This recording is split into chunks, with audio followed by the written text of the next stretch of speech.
Students, आज matter in our surrounding में हम रिमेनिंग क्वेश्चंस करेंगे। तो क्वेश्चन नंबर 5 देखना है, what is the physical state of water at 25 degree Celsius. तो आप जानते हो एट 25 डिग्री सेल्सियस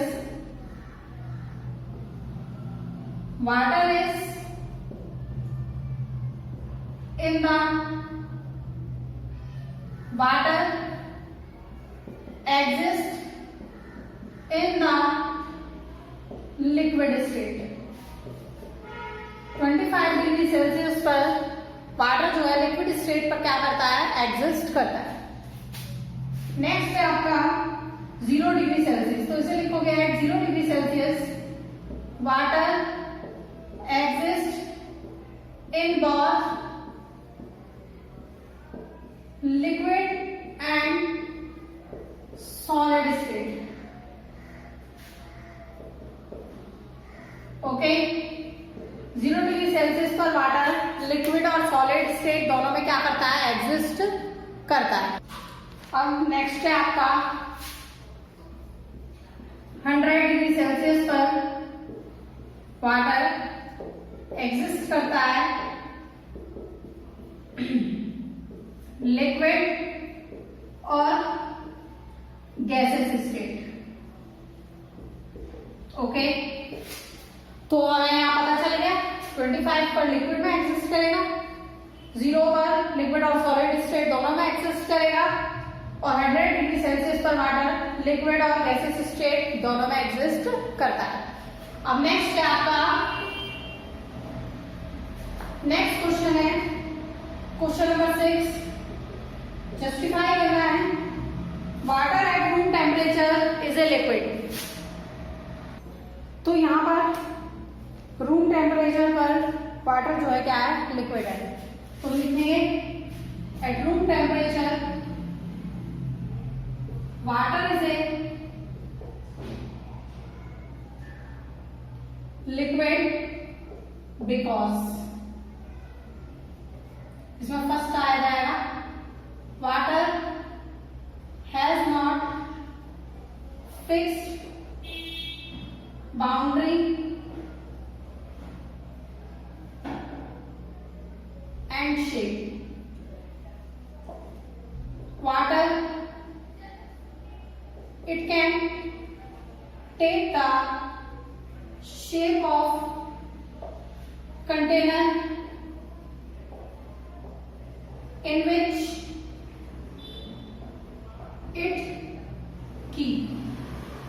जिसमें ये रखा जाता है उसी की क्या करता है, ये शेप ले लेता है।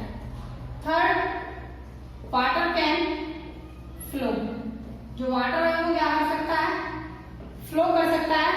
इसलिए रूम टेम्परेचर पर वाटर जो है वो क्या होता है, लिक्विड होता है। ओके, नेक्स्ट है आपका B, an iron almirah is a solid at room temperature। तो हम इसमें लिख रहे हैं an iron almirah is a solid at room temperature because, क्यों, फर्स्ट है आपका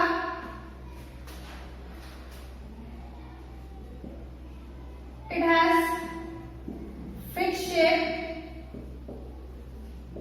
and fixed volume। इसका क्या होता है, फिक्स शेप और फिक्स वॉल्यूम होता है। सेकेंड है आपका इट इज रिजिड, ये क्या होता है, रिजिड होता है। तो इसलिए जो है आयरन अलमीरा रूम टेम्परेचर पर सॉलिड स्टेट में क्या करता है, एग्जिस्ट करता है। तो ये था हमारा क्वेश्चन नंबर 6। नेक्स्ट क्वेश्चन देखते हैं।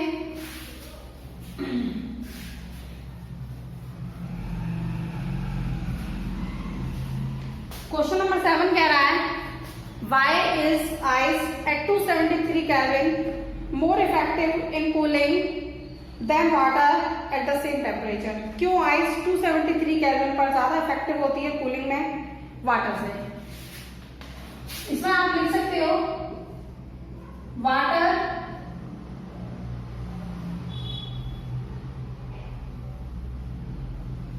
Has more energy than ice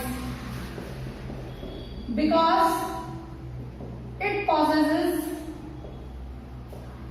the additional energy of latent heat of vaporization.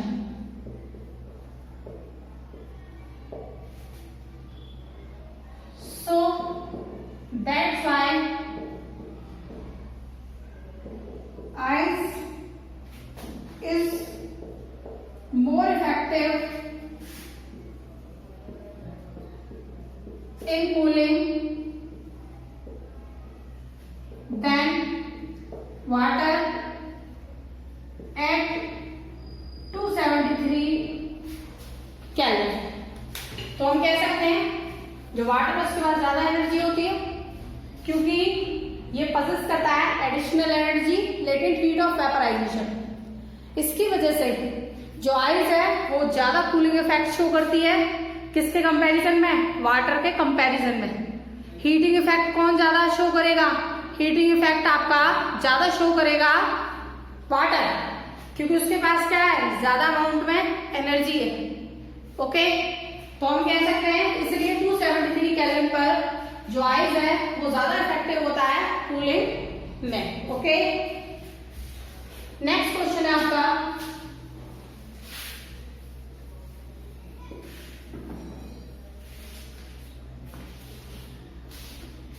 Question number 8।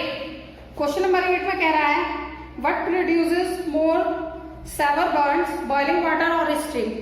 Boiling water और स्टीम है, कौन ज्यादा बर्न प्रोड्यूस करेगा, स्टीम ज्यादा करेगी। तो हम इसमें लिखेंगे आपका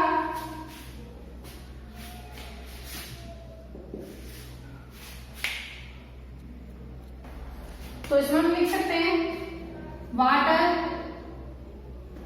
ऐसे लिखोगे आप boiling water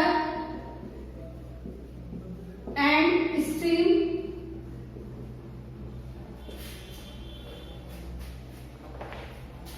is present at same temperature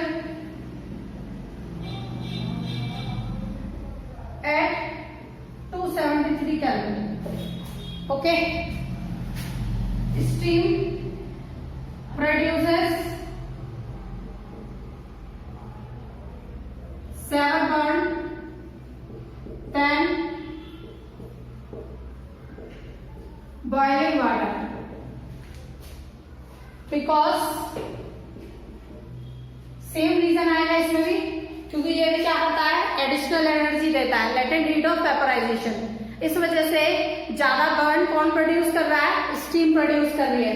तो हम इसमें ऐसे लिखेंगे because it possesses additional it possesses additional energy of latent heat of vaporization. Okay, अब क्वेश्चन नंबर 9 है। क्वेश्चन नंबर 9 में इसमें हमें कोई फ्लो चार्ट बना के दिया हुआ है, उसमें हमें क्या करना है, ABCDEF आपके दिए हुए हैं, हमें ये बताना है कौन सी प्रोसेस को वो क्या कर रहा है, रिप्रेजेंट कर रहा है। तो हम देखते हैं फ्लो चार्ट बना के।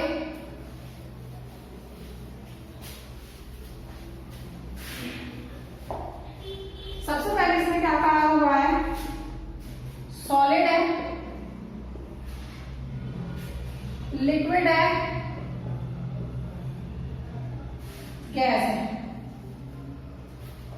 सबसे पहले सॉलिड से लिक्विड में चेंज हो रहा है, फिर लिक्विड से गैस में, यहां पर A, यहां पर B।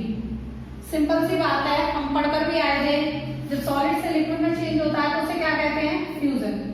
और जब लिक्विड से गैस में चेंज होता है तो क्या कहते हैं? वेपोराइजेशन। अब इसमें क्या किया? एरो उल्टे कर दिए, लिक्विड से सॉलिड कर दिया और गैस से लिक्विड। जब गैस से लिक्विड होगा, यहां पर ये C है, यहां पर ये D है। हमें पता है जब गैस से लिक्विड होता है तो उस प्रोसेस को कंडेंसेशन कहते हैं, ये मैंने आपको समझाया भी हुआ है। और जब लिक्विड से सॉलिड में जाएगा, ठीक है, तो वहां पर हम लिक्विड से किस में जा रहा है? सॉलिड में। तो हमने देखा लिक्विड से सॉलिड में प्रोसेस जो चेंज होती है उसे बोलते हैं हम सॉलिडिफिकेशन। तो हमें चार तो पता चल गए। जब सॉलिड से लिक्विड गया फ्यूजन, जब लिक्विड से गैस गया वेपोराइजेशन, जब गैस से लिक्विड में आया कंडेंसेशन, और जब लिक्विड से सॉलिड में गया तो सॉलिडिफिकेशन। अब इसमें हमारे ऊपर फ्लो चार्ट में कुछ इस तरीके से दिया हुआ है। E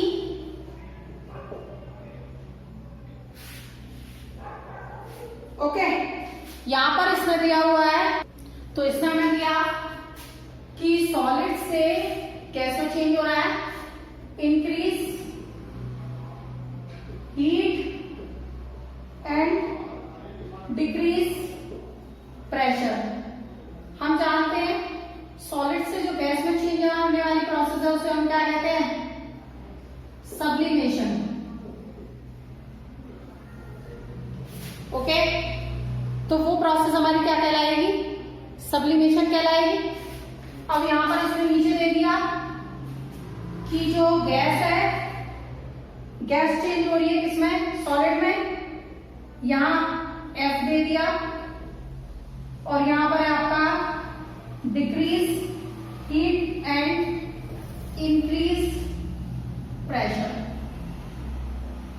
तो हमें देखा था कि जो सब्लिमेशन है उसमें क्या हो सकता है? सॉलिड से गैस में चेंज होगा जब हम क्या करेंगे? हीट बढ़ाएंगे और प्रेशर घटाएंगे। लेकिन जब हम हीट डिक्रीज करते हैं और प्रेशर इंक्रीज करते हैं तो वो गैस से किसमें भी चेंज हो जाता है? सॉलिड में भी चेंज हो जाता है। तो ये प्रोसेस भी हमारी क्या है? सब्लिमेशन। ओके, तो हमने यहाँ पर सबको आइडेंटिफाई कर दिया है। जो ए प्रोसेस है उसे हम क्या कह रहे हैं? फ्यूजन, बी वेपोराइजेशन, सी प्रोसेस को कंडेंसेशन, डी सॉलिडिफिकेशन, और ई और एफ क्या है आपका? सब्लिमेशन। ओके, तो इसी के साथ हमारा फर्स्ट चैप्टर आज पूरा कंप्लीट होता है। ओके।